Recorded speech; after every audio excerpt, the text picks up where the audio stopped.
आगे देखिए, मध्य पूर्व में मिसाइलों का धुआं अभी पूरी तरह छटा भी नहीं कि अब अचानक शांति की सुगबुगाहट जो है वो शुरू हो गई है।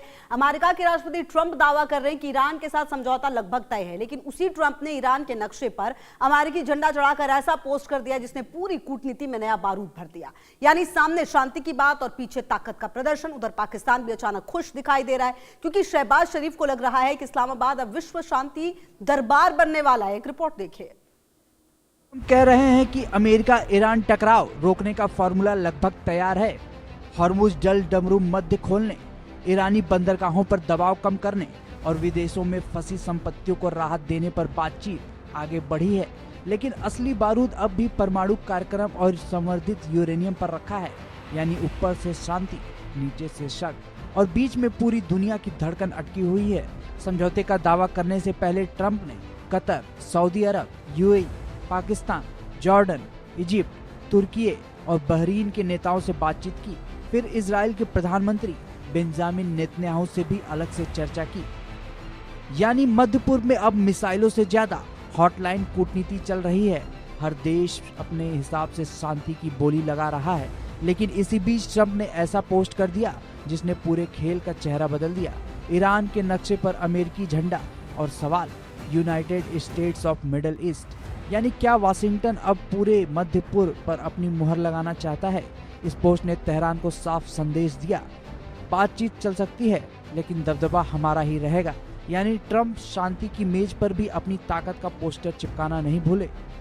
ईरान ने भी जवाब में तल्खी कम नहीं दिखाई।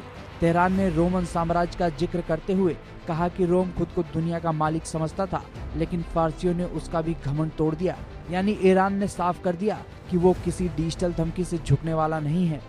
बातचीत की मेज सज सकती है, लेकिन तेहरान अभी भी आंखों में आंख डालकर जवाब देने के मूड में है।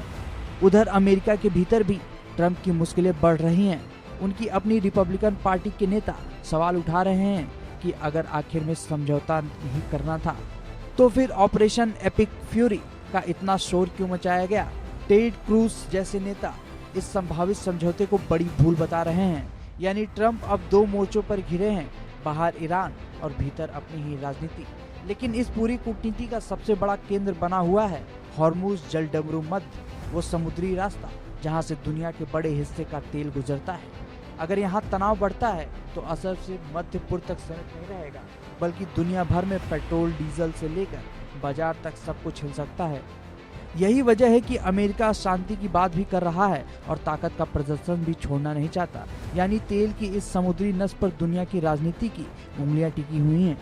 ट्रंप इस संभावित समझौते को अपनी राजनीतिक जीत में बदलना चाहते हैं। अमेरिका में यह युद्ध पहले ही लोगों के बीच अलोकप्रिय माना जा रहा है और चुनावी माहौल में ट्रंप खुद को युद्ध रोकने वाले नेता के तौर पर पेश करना चाहते हैं। यानी एक तरफ मिसाइलों का तनाव, दूसरी तरफ चुनावी गणित और बीच में शांति की कूटनीति।